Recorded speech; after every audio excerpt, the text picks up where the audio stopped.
One of the things you've probably noticed if you tune into this podcast on a regular basis is that over time, everything becomes the Andrew Klavan Show. Others may start out with different opinions and points of view, but eventually they all come around to having my opinion and my point of view, which are otherwise known as the truth. And I know what you're thinking. You're thinking, how does he do that while remaining so incredibly calm and physically attractive? Is it because my brain is closer to the surface and therefore better able to absorb reality? Or is it because, having been born in the reign of Amenhotep Ra, I have acquired the wisdom of several lifetimes? Or is it just because I'm an old bald guy, which amounts to much the same thing? The answer is this. When I'm wrong, I change my mind. To put that another way, when I make an assumption and the facts then contradict it, I abandon my assumption and replace it with the facts. For instance, when I first saw Donald Trump was running for president, I said he seemed to me like an ignorant blowhard who knew nothing about the issues and would therefore do a poor job. Trump countered that he was a smart guy who would learn the ropes when he needed to and would appoint the best people to do what needed doing. It turns out we were both right. He was an ignorant blowhard who was unprepared for office, and he was a smart guy, and he did appoint the best people. So after a chaotic start, he's had an amazingly productive and even excellent first year as president. So I changed my mind and said, hooray. Now I'm simply waiting around for everyone else to admit that they were wrong and change their minds to agree with me. And weirdly enough, that process has finally begun. Because over time, everything becomes the Andrew Klavan Show. Trigger warning, I'm Andrew Klavan, and this is the Andrew Klavan Show.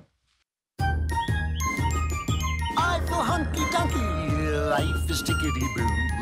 Birds are winging, also singing hunky-dunky-doo. Ship-shaped, ipsy-topsy, the world is zippity-zing. It's a wonderful day, hurrah, hooray! It makes me want to sing. Oh, hurrah, hooray! Oh, hooray, hurrah!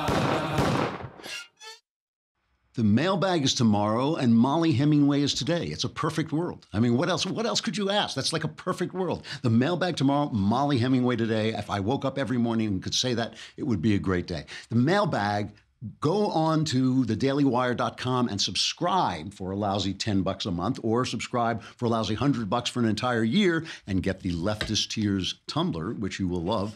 But also that will give you the right to ask questions in the mailbag. And the way you do it is you hit the podcast button, you go to my podcast, and on my podcast, there will be a mailbag button that you can just press that and send your questions in. The answers, you can ask about anything you want, politics, religion, personal life. The answers are guaranteed 100% correct and will change your life on occasion for the better. So that is tomorrow. So get your questions in today. I have to mention this one thing. James Damore, remember that guy from Google? He wrote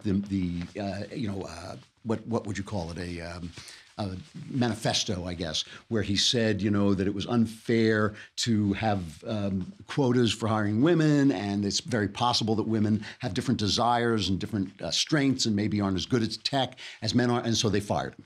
And so now he is suing, saying they,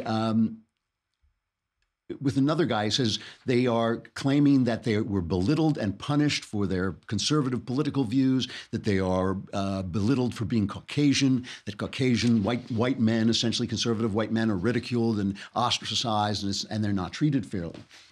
And the reason I start with talking about this is because if you've been listening and you've been listening to our podcast, the podcast I did with Knowles, Another Kingdom, this fantasy suspense story that we've been doing is an iTunes series. And it's come down to the last, we're up to number 11. There are 13 episodes altogether, so there are 2 more episodes. And it's been getting these great reviews and everything. And I said, if you help out, we can start to pitch this in Hollywood because they'll see it's popular and they'll come to me. And a couple of people have come to me. I still have a couple of pitches to do ahead of time. But the big pitch that I did was to somebody I like very much. And I didn't want to bring up their name, but now I have to. Because on Sunday night, the Golden Globe Awards were on, right? And The Handmaid's Tale won 2 Golden Globe Awards. This is the company that I was pitching to. This is Warren Littlefield's company. He's a really nice guy, very brilliant guy. The woman who works for him is one of the best story people I've ever met. She's just terrific. I went in and pitched. As I told you when I did it, I walked in the room. They started dissing Donald Trump. The minute I walked into the room, I was able to sort of weave through the, tiptoe through the tulips. But, I'm always very honest. And I always tell people, I said to them, I am a completely politically incorrect person. I don't believe in feminism. This story is kind of an anti-feminist story. I knew I was taking a big risk. But now they have come forward and announced, after the Golden Globes, the entire cast of the show, The Handmaid's Tale, came out and announced that they are part of the resistance against Donald Trump. And they say there are a lot of times, and Warren says there are a lot of times we wish we were not as relevant as we are. We went into development and then in production, and the world was a very different looking place. It was not a Trump world. And then midway through the first season, the reality changed. And I think each and every day we're reminded of what we carry forward, a responsibility to Margaret Atwood's vision, and also to be part of the resistance. Now, with all respect to the guy, like I said, I think he's the minute I met him, I realized he was a class act and a really good producer and all this. There's no correlation between The Handmaid's Tale and the world of Donald Trump. No, women are not being oppressed. Donald Trump hasn't done anything to women. Women are the same old American women they always were. If anything, there's been a lot of attention paid to sexual harassment in various business locations, and that'll die down and go away, believe me, and vanish, and it'll go back to men abusing women as they have since the dawn of time. That is what men and women do to one another. They abuse each other in different ways. But all I'm saying is, I can't sue. Of course, I would never do this anyway, because I just don't think it's right. But I can't sue and say Hollywood as an entity keeps me from telling a story that disagrees with this mainstream narrative, this narrative that somehow these people's artistic lives are wrapped up in attacking everything I believe in, which is not Donald Trump, but conservatism, anti-feminism, a world in which people respect different diversified points of view, in which you can be a gay guy, but at the same time you can say, you know what, as a cake maker, I don't want to cater your wedding. Those are things that I believe in. I believe in everybody being free. And I can't sue people for that. And this is one of the reasons I keep telling conservatives that you have to build entities that do this stuff, because there is no way to beat them. Believe me, every conservative I know, what they secretly want is they secretly want good reviews in the New York Times. They secretly want, Steven Spielberg to make their movie. They want Fox to produce it and all that. It's not going to happen. It's never going to happen. And if it starts to happen, they're going to make sure that their voice actually overrides your voice in everything you say. So we need these new venues and new, techniques and these kind of revolutionary ways of putting forward stories like this podcast that don't depend on them, because that is what we're up against. And it's not like Google. There's no suing them because there are a million different employees and they have the right to express their opinion. It's just that we can't express our opinions if we don't have venues as well. And people have to really start doing this, because what they're defending is a narrative. What they're creating is a narrative. And we'll talk more about that in just a minute. But first, every day I come to work here and I say to myself, gee, the building's on fire and there are bodies lying in the hall. What's going on? It's because we don't use ZipRecruiter.com. Actually, that's probably not true anymore. Actually, now we probably have started to use ZipRecruiter.com, because I notice some people, we actually now have talented, intelligent people. Not on this show, mind you, because this is the dumping ground, but everywhere else, we want to use ZipRecruiter.com, because ZipRecruiter.com helps you hire people in a totally different way. They post your job to over 100 of the web's leading job boards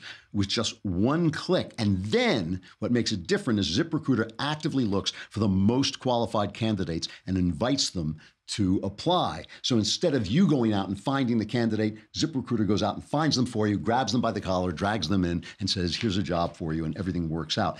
80% of employers who post on ZipRecruiter get a quality candidate through the site in just one day. ZipRecruiter is the smartest way to hire. And right now, my listeners can post jobs on ZipRecruiter for free. That's right. That's cheap, right? That's even cheaper than money. That's free. Just go to ZipRecruiter.com/dailywire, ZipRecruiter.com/dailywire to try it for free. Go to ZipRecruiter.com/dailywire. Don't let things like this show happen to you. You could get good people to work for you. You don't need to spell your name. Oh, yeah, it's true. It's Daily Wire, which is not spelled Klavan. So you're on your own. So, again, I hate to keep getting diverted, but so much stuff happened yesterday. It was just fascinating to me. That football game, the Georgia Bulldogs against, this is the college champ. Now, I don't follow college football, but because I'm boycotting the NFL like everybody else, I got to get my football hit. So I went to the Georgia, and it's the Alabama Tide, the Crimson Tide. And first of all, I won't go into it because I know some people are not that fascinated with football, but the Tide was way behind. They came back 13 points, tied it at 20, 3 seconds left, got a fairly, I won't call it an easy field goal to kick, and they bring on this senior, what was his name, Andy Papanastos, and he misses the kick in the last 3 seconds of the game. So it's 2020, and he goes out. Do we have that brief clip of him kicking? I mean, it wasn't, he didn't just miss it. Maybe not, but yeah. All right. It wasn't. He didn't just miss it. He blew the kick. Last 3 seconds. And here's this guy. He's a senior. He'll never. I mean, all I could sit there. I was just sitting. That poor guy, because he is going to have to live with that forever. But the other thing that happened that was really interesting was that Trump was introduced and he came out for the national anthem. And people are trying to say, well, people were booing, but it doesn't sound like it to me. It sounds like the crowd went wild. Here's just a little clip. You can judge for yourself. Please rise and welcome members of the ROTC units from the University of Georgia and the University of Alabama, joined by our President, Donald J. Trump.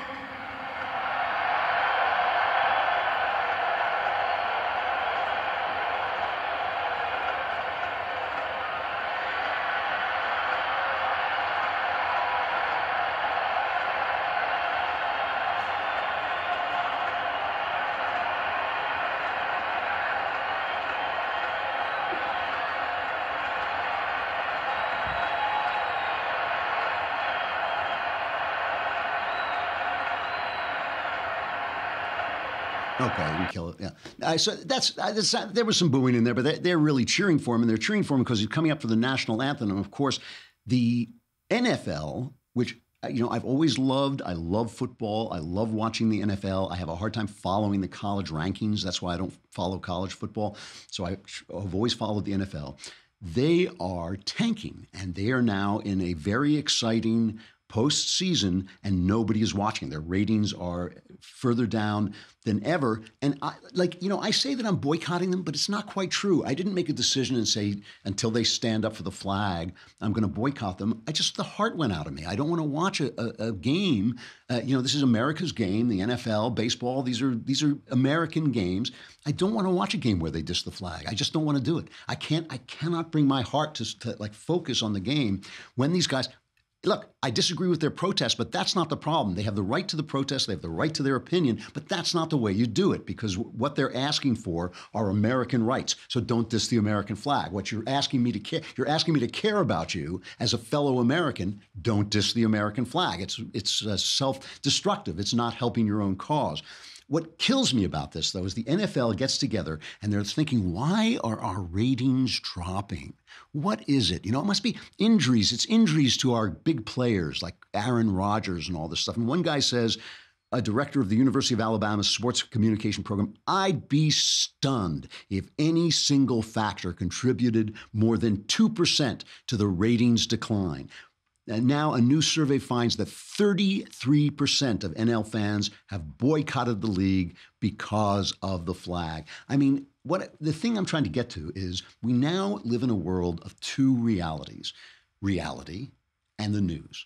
We live in a world in which these people, who give us the news, who give us entertainment, who give us Hollywood, they give us Handmaid's Tale, they give us football, they do all this stuff. They are living in a reality that is just them talking to each other, and the rest of us are living in the real world.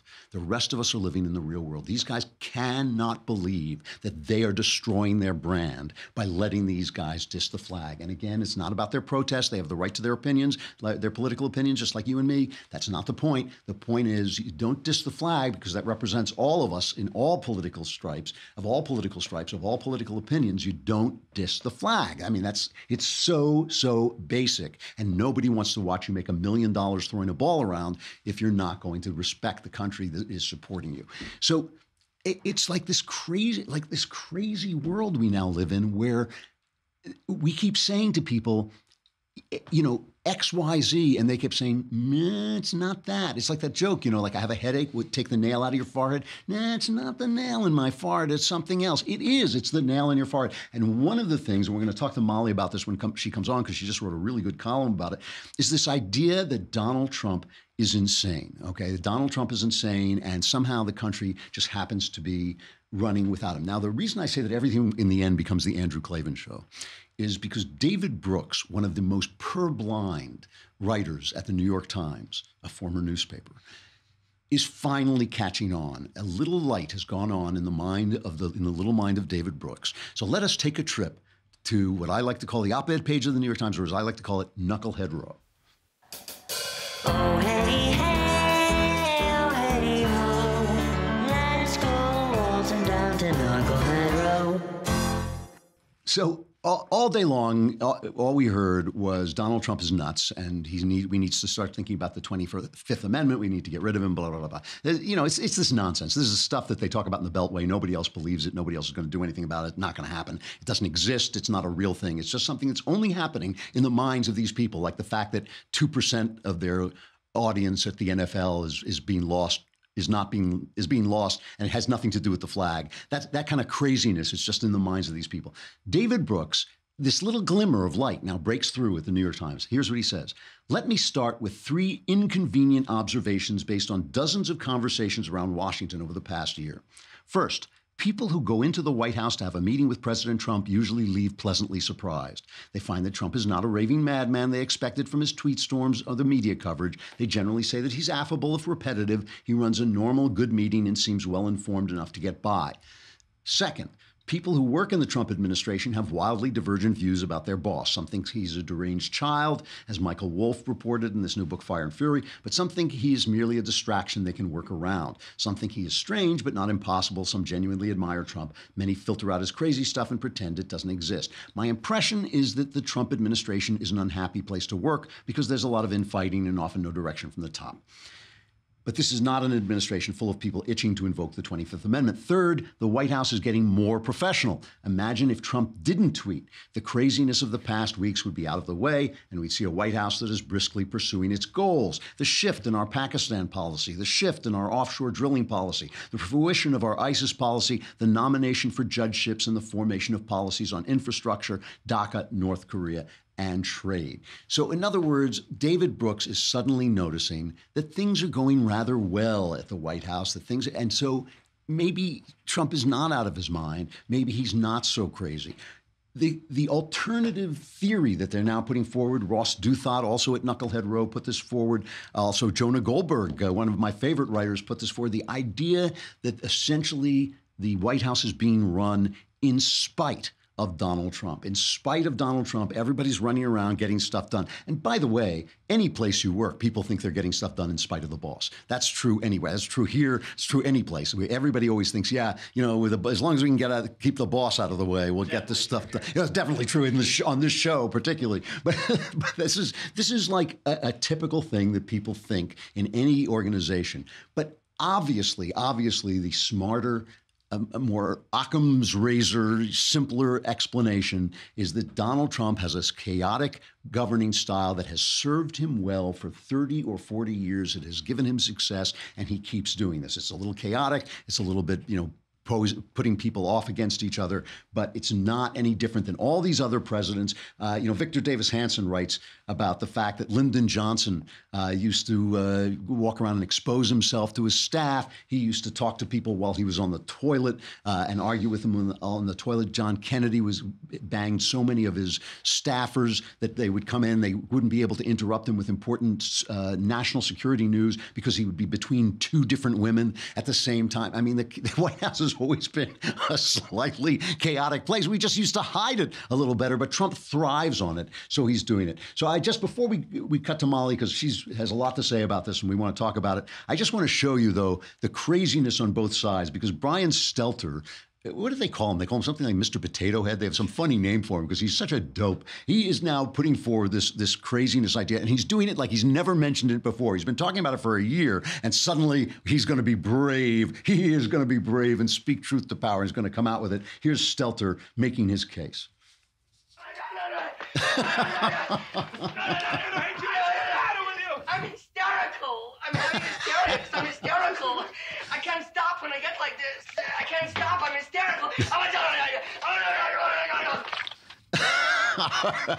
Maybe that wasn't the real Brian Stelter. Let's listen to the real Brian Stelter. The tiptoeing is over. The whispers are turning into shouts. President Trump's fitness for office is now the top story in the country. Reporters and some lawmakers are openly talking about the president's mental stability, his health, his competency. Now, partly that is because of this new Michael Wolff book. You know, Wolff claims that White House aides are united in the belief that Trump is incapable of being president. But, and here is the but, journalists are not judges or doctors. This is not a court or a hospital. What this moment needs from reporters is more reporting, not more speculating or guessing or rumor mongering, but more real reporting of what's going on. There's a guy rumor mongering and speculating while calling for more reporting than less rumor mongering, speculating. But lest we think that all the craziness is on the left, I have to play Alex Jones' reaction to Brian Stelter. This is priceless. But just look at Stelter again. Put him on screen. I think this all the broadcast should be is just a photo of Stelter smiling. Oh my gosh. Oh, hell on earth. He wants to run your life. He wants to control every aspect of your life because he knows he is a cowardly, degenerate sack of anti-human trash. I pledge before my Heavenly Father that I will resist them every way I can. These people are the literal demon spawn of the pit of hell. Look at him. And you know what? He is better than you if you keep letting him run your life. He runs your kids. He runs the schools. He runs the banks. This guy, this spirit, this smiling, leering devil that thinks you can't see what he is your enemy. Period. All the narcissistic, devil-worshipping filth. I see you, enemy. I see you, enemy.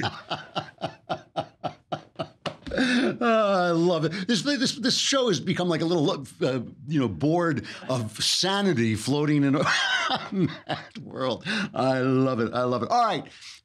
But you're saying, yes, but why do you look so great? Well, it's because I work out constantly. And one of the ways that help you work out is Beachbody On Demand. It's an online fitness streaming service, gives you unlimited access to a wide variety of highly effective world-class workouts, personalized to meet your needs. Beachbody On Demand also includes extensive nutritional content, all proven to help people achieve their health and fitness goals. And one of the reasons I like it is because I travel. You can see it on your phone. You can see it on your computer. You can tap into all kinds of great programs like P90X, Insanity. If you've never tried P90X, that'll wake you up. It's really something. All you do to give the service a try, you can get a free trial membership if you text Andrew to 303030 on your phone. Text Andrew to 303030 on your phone. You get full access to the entire platform for free. All the workouts and nutritional information for free. Just text Andrew to 303030. Beachbody On Demand. You get the workout, you get the nutritional stuff. It really is an excellent service, and you can take it with you anywhere you go. One last ad before we get to Mollie. That's Tuesday.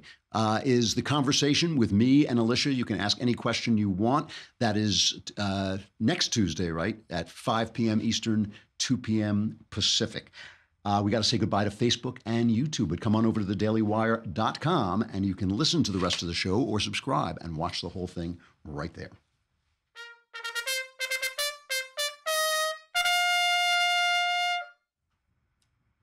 All right, can we bring Mollie up so I can actually... There she is. How you doing, Mollie? You're the senior editor of The Federalist. You are the best commentator now, bar none, on Fox News. You're like this little voice of sanity and reason that keeps popping up every now and again, something to cling to. It's you're really doing a terrific job.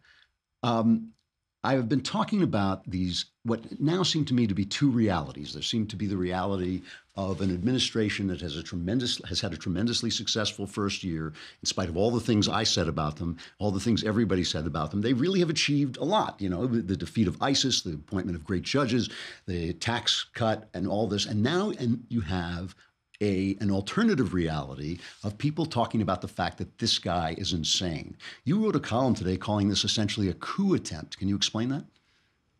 Well, you have to kind of put it all in perspective, which is people really have been struggling to come to terms with the reality that Donald Trump won. And at first it was all about how fake news had duped people into voting for someone that they wouldn't have voted for otherwise. And then we had that year of Russia hysteria, which I think everyone kind of realizes is coming to nothing. And then as soon as everyone kind of realized there was nothing to the Russia scare, now everybody in unison is going back to this thing that they actually have hit on throughout the year, which is Donald Trump needs to be removed through the 25th Amendment. Yeah. The 25th Amendment is something for people who are physically incapacitated but not dead. Or, they've been shot and they're in a coma, but they're not dead. Something like this. It was passed, in fact, after JFK was shot. And it's clearly not about someone who has behaved erratically for 40 years Yes. or more. It's not erratic for him to behave erratically, yeah. And who everybody knew was the way he is when they voted for him. But that's how it's kind of being used now. And so there's this drumbeat like, we have to get rid of him through the 25th Amendment. And it reminded me of this. There was that show 24 that was very popular, and they used the 25th Amendment. And they're mad at the president because he's not as interventionist as they'd like him to be. And so they oust him through the 25th Amendment. And I just think people should know what we're talking about, because it's obviously not that people really think that President Trump can't fulfill the duties of his office. They're just still struggling because they don't like him.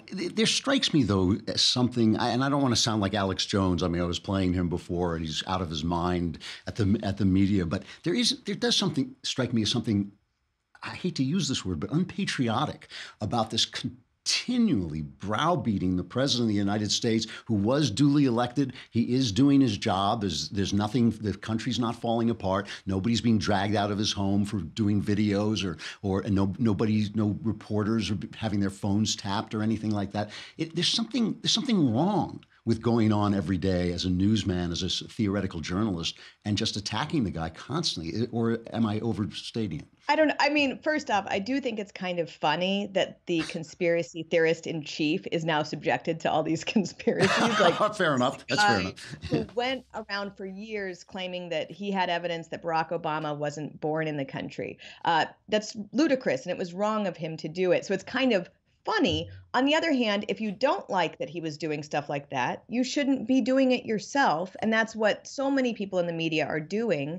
And they therefore don't have a good means of speaking against him when they are no better than he was. And it is wrong to delegitimize a president just because you don't like him. And what's weird is, whereas on the right, you saw those delegitimization attempts kind of in the fever swamps, although one of them was elected president, admittedly.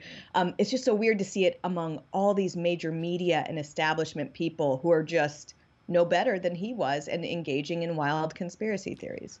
One of the things that really startles me is when I get out of L.A. and when I go around and talk to people, people are amazingly nuanced in their views. People who support Trump say, yeah, I like him, but I wish he'd shut up on Twitter a little bit. People who hate him say, I hate him, but he's done some good things. And I don't like his attitude, but he's done some good things.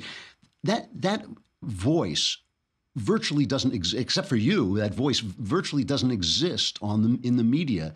Is it just because it doesn't sell? I actually don't understand this at all. I mean, it has been over a year since he was elected. There are a lot of people who are just not very well represented in the media. And I don't understand why you don't have more people representing that viewpoint, or just, people who aren't completely enraged one way or the other. Either, there's nothing wrong that he can do, or everything he does is worse than Hitler. It just seems like there's a lot of middle ground, and it would be nice to see people more in that space. So just talking about reality for a second, just to bring us back to reality, what are you looking to happen now? What are you looking forward to happening now in this administration? They had this great first year. Oh. They kind of put a cap on it with the tax cuts. Where do they go now? What is there left for them to do? I think that usually when you have a presidency, they get a lot done in their first year and then it goes down from there. Right. But I think this presidency might be different because it was so chaotic. They really are a bunch of outsiders. Donald Trump was elected in almost like a revolution, but he didn't have an army to come along with him. So I have this weird idea that maybe you'll just see improvement after improvement. I mean, those first few months really were chaotic. I mean, it was pretty crazy. But they accomplished a lot, and now I think Congress has figured out how to work with them. Now, who knows what will happen in the midterms? So, maybe they'll try and get a bunch done before the impeachment happens. But I don't know. I mean, I could see it being this kind of presidency where each year it gets better and better through that final 8th year. And do you think that there's any chance? I mean, there's some stuff on the table that you would think Democrats would be willing to compromise on. Infrastructure, certainly. They usually love infrastructure with its, it's union graft half the time. And even the DACA thing where he says, give me the wall and I'll give you DACA. I mean, isn't that politics as usual? Are they so far beyond that? Are their donors so dedicated to shutting down any kind of compromise that there's no way of moving forward on those things? Yeah, I think that the big fear that a lot of conservatives had was that Donald Trump would be elected and he'd come right out of the gate being really progressive with an infrastructure plan and whatnot. And had he done that, I think he might have gotten a lot of support from the left. But now they've decided that they really do want to just move toward impeachment. And so all of this year has to be about how he's unfit and you can't work with him in any way, because if you work with him in any way, that means you're enabling him. So they might leave a bunch of stuff on the table. But on the DACA fix, I think that they have a bigger plan than just DACA. They actually just have a fundamentally different view about immigration and border control and border security and enforcement. And there was that leaked memo that came out showing that for them, lax immigration enforcement is a key part of their electoral plan. And so it might be that they just say they care about DACA when really they care about, in general, not having good border security or enforcement. I mean, that does make it very difficult to listen to Chuck Schumer talk about the uselessness of a wall when we've never seen anything from them, anything to say that there should be any kind of rule of law at the border at all. Actually, a few years ago, they all voted. They voted for that. That's a border fence, at least, which is not that much different from a border wall. So they are on record actually claiming to care about it, but they never funded it. And so it is time. I mean, I actually just wish we had a much better conversation about immigration in general. I'm a fan of immigration, but immigration, it's good for the country. I have a lot of family who are immigrants, and people who are part of an immigrant family, they know better than anybody that you want to have a coherent, sensible immigration policy. And a lot of what we're doing just doesn't make sense. And, there are rules about being a country and about sovereignty. And it would be nice if people just could talk and that we could all openly come together on a shared policy. I mean, this thing that they announced yesterday about how that temporary program for victims of the earthquake in El Salvador in 2001 was coming to an end. Well, yeah, it's kind of crazy that you let people live here for 18 years and then tell them that it's time to go because they have until next year to get out. At the same time, people should have been told at the outset if that wasn't a temporary program. And there's just so much deception to the American people, and I think people are kind of getting sick of it. It seems that way to me. I want to ask you a little bit about the Golden Globes and Oprah, but before I get to that, you've used this word conversation a couple of times, and I sit and watch television and watch the news and find myself incredibly frustrated that there is no such thing as a conversation. Instead of having a conversation about the rule of law, for instance, versus being a welcoming country, we have a conversation where we say you're hateful if you don't want to have open borders. Instead of having discussions about anything, it basically is always posed as hatred versus the left's point of view. Is there any way? I mean, is there any way you see that changing? Is that something that we just have to live with as the press essentially? To me, the press has become part of the problem. I mean, I'm a First Amendment purist. I don't believe in any restrictions on the press whatsoever. But it does seem to me that the press has just become part of what makes this country so difficult to govern. Well, I do think we have serious problems with the people who make up our press corps and how they're deciding to do things. I also think it's a problem with us as a people, though, which is there is a reason why in TV you don't have people agreeing but fighting, and that's because people like to see fighting. Watch the fighting. And they like to see, you going for the jugular with each other. So we need to improve ourselves and demand higher things ourselves. It's not like this just happened in a vacuum and that they're forcing this on people. This is what people like to see. They like to see snark and sniping and yelling and not people coming to agreement. Yeah, no, I think that's fair enough.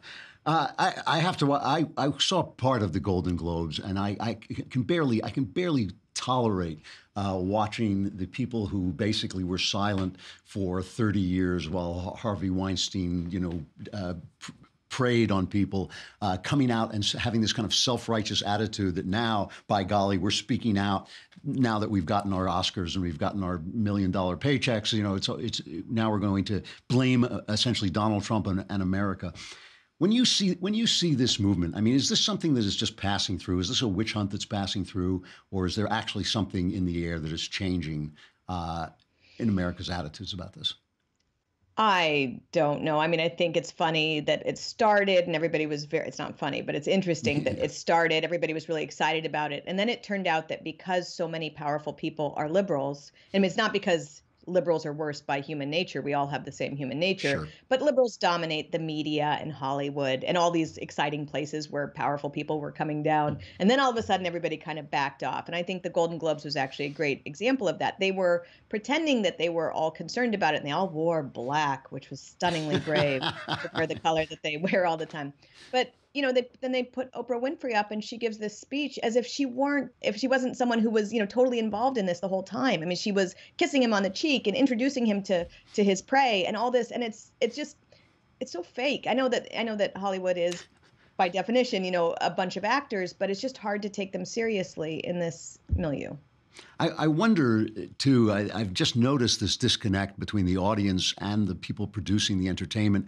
I was talking about the fact that the NFL cannot understand why their ratings have gone down, and they keep saying, it's got to be something besides this gigantic nail that says we disrespect the flag in the center of our forehead. Yeah. And I think that the movies are the same way. I mean, they're giving awards to movies that nobody sees. And people like us who like the movies, we may go see them and praise them, but nobody is going to see movies like Lady Bird or, Moonlight or any of those. Those are pictures that essentially are unwatched by the greater public, which used to be what the movies were about. I mean, it used to be that when you went to a big movie, everyone had seen it.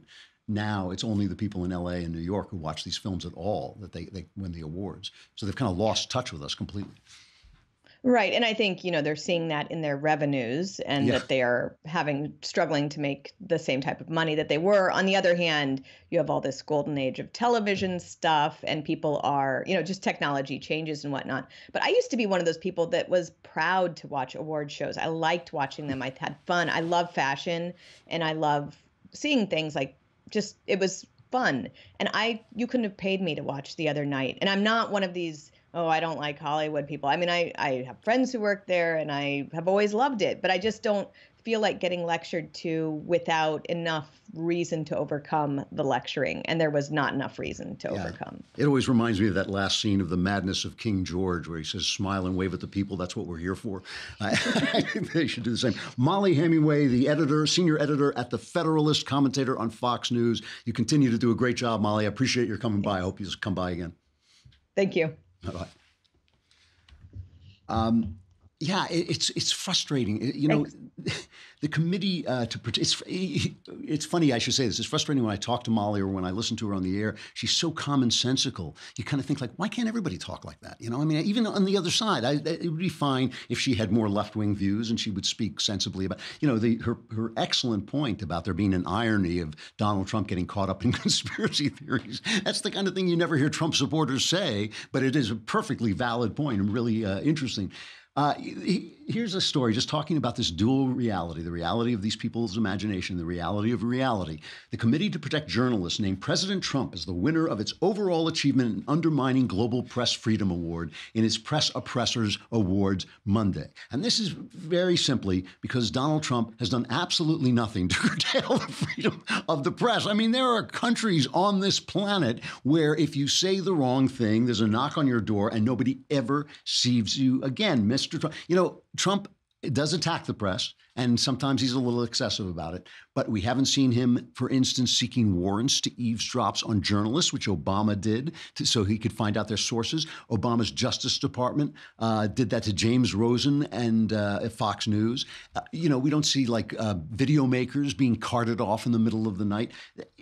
Obama was famously closed off to the press, famously bullied them, famously called up whenever they said anything that he didn't like. Donald Trump doesn't do any of this stuff. He just openly attacks them. He openly fences with them, which seems to me to be, part of a free press. He has as much right to free speech as anybody else. He has the bully pulpit. These guys are so thin-skinned. They are so small-minded that really it's them. It is them. They are a threat to themselves simply by the fact that they are, say, one side over and over again. It kind of legitimizes arguments against them. If they would let other people speak, if they would give voice to all kinds of different people, nobody would be picking on them at all. Then Donald Trump would, these guys are rocket fuel for guys like Trump. I used to say this of Rush Limbaugh.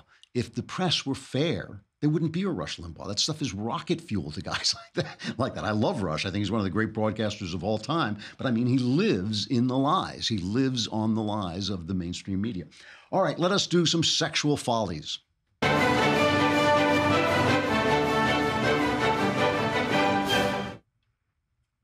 So I'm sure I have spoken before about my most sexist theory, this theory I have that is most sexist and offensive, and I'll give it to you again. But before I do, let's just play a little bit. At the end of the Golden Globe Awards, Oprah got up and gave this presidential speech and this ringing thing, little girls of America unite, you have nothing to lose but your skirts. I don't know what, whatever she was saying. It's like a new day is dawning. Here is some of the crazy reaction to that on the news afterwards. Never seen this show of solidarity from a group of women and the men who support them and encourage them. It's extraordinary. And then Oprah's speech just was like the apex. She gave a master class in oratory that brought Hollywood to its feet and the status quo to its knees. And when that new day finally dawns, it will be because of a lot of magnificent women, many of whom are right here in this room tonight, and some pretty phenomenal men fighting hard to make sure that they become the leaders who take us to the time when nobody ever has to say, "Me too," again. Thank you. It was very powerful. It was very impactful. There's no one else who does Oprah like Oprah. Oprah is the greatest communicator in television of the last 50 years. It's one of the many things that Hollywood admires her for. They recognize that Oprah is the best storyteller of her generation. And where that comes from is this phenomenal ability to communicate, this amazing capacity for empathy and for displaying it on television. So they're pushing her as the presidential candidate. Here's, just to give you the other side, here's Trump's reaction when he heard about this. Thank you. Yeah, I'll beat Oprah. Oprah would be a lot of fun. I know her very well. I did one of her last shows. She had Donald Trump, this is before politics, her last week. And she had Donald Trump and my family. It was very nice. No, I like Oprah. I don't think she's going to run. I don't think she's going to run. I know her very well.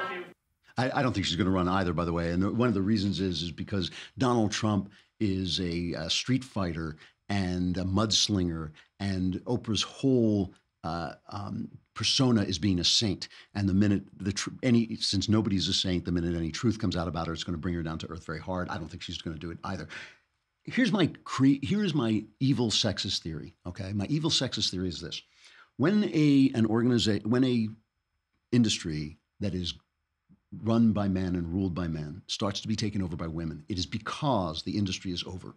That aspect of the industry is over. That is not because women bring it down. It is because the men create the industry. Men go off and they do new things. They take risks that women don't take. They invent stuff. They come up with fresh ideas. And then the women say, well, why don't we have that?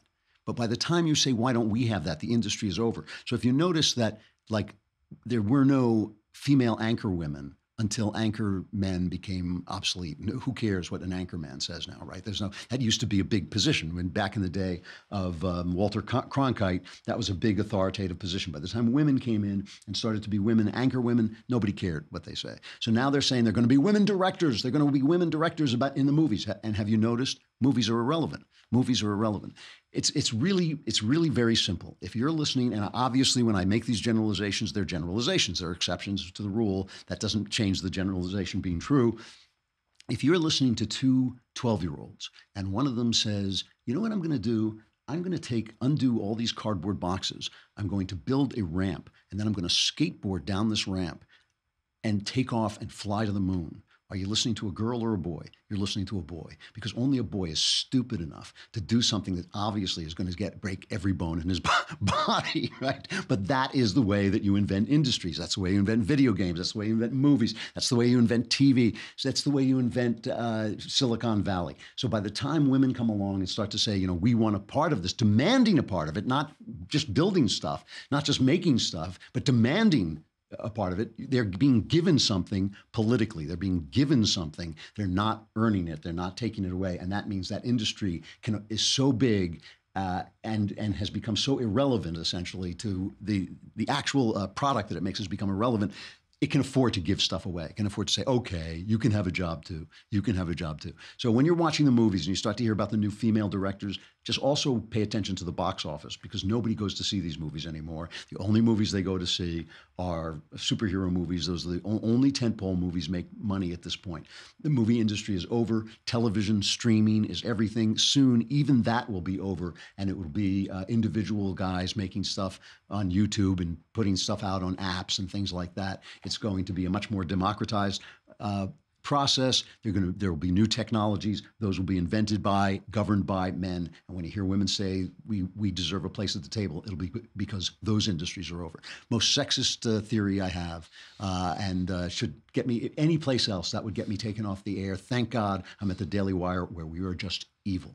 The mailbag is tomorrow. The mailbag is tomorrow. Go on to thedailywire.com. Subscribe. Support the evil. Support the evil. You know you want to. Support the evil at thedailywire.com. Subscribe. Hit the podcast button. Hit my podcast. Send in your questions. The answers are guaranteed 100% correct and will change your life on occasion for the better. I'm Andrew Klavan. This is The Andrew Klavan Show.